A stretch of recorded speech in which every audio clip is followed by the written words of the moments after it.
Hi guys! Welcome back to my YouTube channel at ngayon nga ay nandito tayo sa train station at tayo ay mapupuntahan kaya tayo magti-train ngayon. So ayun, tara sakay na tayo. At nandito na nga tayo sa loob ng train, nasa biyahe na tayo. So wait na lang natin. Tingin-tingin muna ako sa labas habang naghihintay ng biyahe. We are now arriving at Zhunan. Yan, arrive na kami sa Zhunan. Saan pa dito?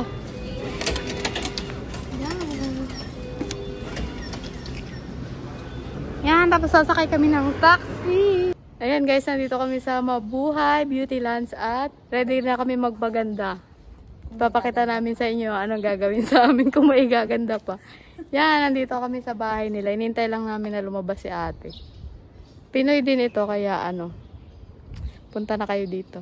Yan guys, magpapa lip gloss na ako. At yun, ready na. Pero kinakabahan pa rin. Ayan si ate, gagawa ng aking lip gloss. Yan, ready na guys. Na magkasingaw ka, bumili ka na lang ng gamot ha, para hindi siya gumabi. Kasi normal lang na may singaw after kasi may sugat, may opening na yung lips niya. Lips mo pala. Tapos laging nagagalaw, kumakain, uminom, gano'n. So, may entrance na ng bacteria. So, prone talaga siya sa singaw. Pero kung okay naman yung immune system mo, hindi ganun ka-weak, hindi ka magkakasingaw. Oh, so far sa 10 clients ko, parang 8 yung walang singaw. Ready na, kahit pinakabahan ako. Pulang-pula talaga. Or, ano ba yung maganda? Ito, mapakita. Wala may parang peach. Or kung gusto mo, pwede rin ito, pink. Usually ito yung gusto ng mga Yun na lang po. Parang virgin lang yung Yung dito mas maganda ba? Oo, Bagay kaya yan sa akin. pwede na, kasi itong kulay na to, natural lang talaga siya tingnan. Yan na lang. Oo. Bagay siya sa akin na anong skin tone ba. Ano yung kabaka? Hindi mo pa naririnig yung tunog ng machine. Baka mamaya. Parang gano'n ata rin sa kila yun. Ay, oo. Siguro. Bawal seafood. Bawal deep fry. Diet ka muna ha. Ito yung original na ano niya ha. Lips. Oo. Tapos, right after procedure, so para siya naging pouty. Kasi, nalagyan na ng outline yung lip. Pag naglagay kasi ng outline yung illusion ng lips, magiging pouty siya. Mala heart evangelista yung day. Oo. Tapos, ito yung day 1. Pero di pa yan. Huwag ka muna ma-excite kasi after ng procedure, hindi pa yan yung totoong, yung ano talaga niya. Healed result niya. So, after few days, within 1 week yan mag-heal. So, after 3 or 4 days, ito, nagiging ganito siya. Yung outer lip line is nagiging dark. Ito. Hindi naman yung dark na dark talaga. Basta may, ito, di ba? May difference. Huwag kang ma-shock ha, kasi normal lang yan. Yan yung tinatawag na bruising stage. Yung nagkapasa ba? Oo, pero hindi yung pasa na ano. Kasi iba yung skin sa lips eh. Tapos yan, normal lang yan, huwag kang matakot. And then after few days, mawawala yung kulay niya. And then after few days naman, babalik yung kulay niya. Pero light na lang siya. Kung titingnan mo dito, almost 1 month, parang wala nag-isa, pero actually meron. Ito yung healed result. Ito yung before.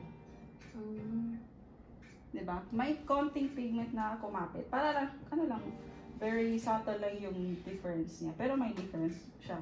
Hindi lang ganun ka-dramatic na transformation. Kasi nga, hindi siya malalim. Paunti-unti lang kasi yung semi-permanent. Paunti-unti lang. Hindi yung isang sa first session ng tattoo, malalim na like ng nag-tattoo. Hindi eh. So, ganun ha. Huwag kang hala, bakit ganyan. Tapos sa second session, ganun din yung healing stage. Magpipil, magda-light, pero hindi na siya same ka-light nung first session. May bibigay ako mamaya ng aftercare, yun yung gamitin mo ha, kasi repair gel yun. Pag naubos yun, ito muna gamitin mo ha. Tapos after 1 month, pwede ka nang mag-lip balm. Lip tint, di ako sure sa lip tint. Kasi yung lip tint, ano yung kapit ng lip tint eh. Pag nagbura ka, baka makuskus mo, which is yun yung dapat iwasan natin. Yung ikuskusin mo. So, para sure lang, lip balm lang. At least, madali siyang punasan. So, pagkatin mo gamit ngipin, ha? Okay, then relax na lang yung lips mo. Ako na bahala.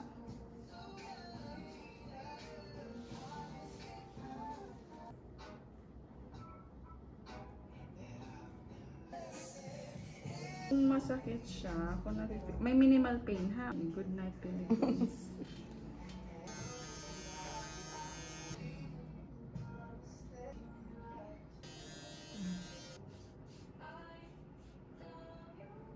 Yan, ang aming journey ng pagpapaganda. Ayos mo yung buhok parang. Ano ginawa sa'yo? Kilay ka lang. Oo nga, ayusin mo yan. Kaya magbabayad na kami. Ito yung bayad namin kay ate. May documentation talaga, pati pagbabayad. Siyempre, dito lang yan sa Mabuhay Beauty Lounge. O, diba? Kita mo yan? Yan? Nakita mo yan? Kilay. Kilay is life, diba? Yan yung namin. Journey ng pagpapaganda dito sa Mabuhay Beauty Lounge. Dami nga tinang Alright guys, kung gusto niyo magpakilay or magpa-beauty, ano ba? Yung semi-permanent tattoo na mukhang natural na medyo pa-bebe pat tweetums. Dito lang ha? Alam niyo na yan, alam niyo na. Punta lang kayo sa Mabuhay Beauty Oo. Lounge. Search ako sa TikTok at saka sa Facebook. Kung gusto niyo magpa-book sa Facebook, para mas mabilis. Ayan, ipipit ko na lang dito yung Char! Thank you! Dito ipin. Pauwi na kami. Tapos na ang aming pagpapaganda.